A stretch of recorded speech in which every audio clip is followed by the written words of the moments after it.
அறையில் நம்புறாங்க. அன்பு சொந்தங்களே, நம்முடைய திராவிட முன்னேற்ற கழகத்தினுடைய ஆட்சி வரும் பொழுது 2021 தமிழகத்தினுடைய ஒரு ரேஷன் கார்டின் மீது 2,04,000 ரூபாய் கடன் இருந்துச்சு.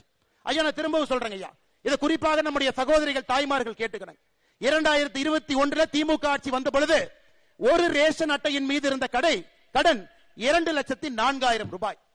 இன்னைக்கு 2025 ஜனவரி மாசத்துல இன்னைக்கு நாம் பேசக்கூடியது ஒரு ரேஷன் அட்டையின் மீது இருக்கக்கூடிய கடன் 4,54,000 ரூபாய்.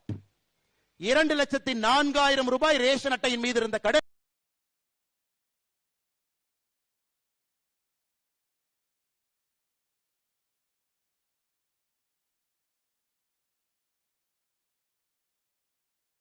தமிழ்நாடு 28% வரைக்கும் வாங்கலாம். ஆனா நம்ம வாங்குறது 26% தான். நம்மளை விட அதிகமா கடன் வாங்குறது பீகார் 36%. 16 ஸ்டேட்ஸ் நம்மளை விட அதிகமா வாங்கியிருக்காங்க. நம்பர் 2, நம்ம Indian government 20% of our income, நமக்கு 20% வரக்கூடிய இந்தியன் பட்ஜெட்ல நம்ம we are paying it as an interest. அதனால 16 ஸ்டேட்டும் பேங்க்ரப்ட் ஆகி இந்தியன் கவர்மெண்ட்டும் பேங்க்ரப்ட் ஆன பிறகுதான் தமிழ்நாடு பேங்க்ரப்ட் ஆகும். லாஸ்டா தான் ஆச்சு.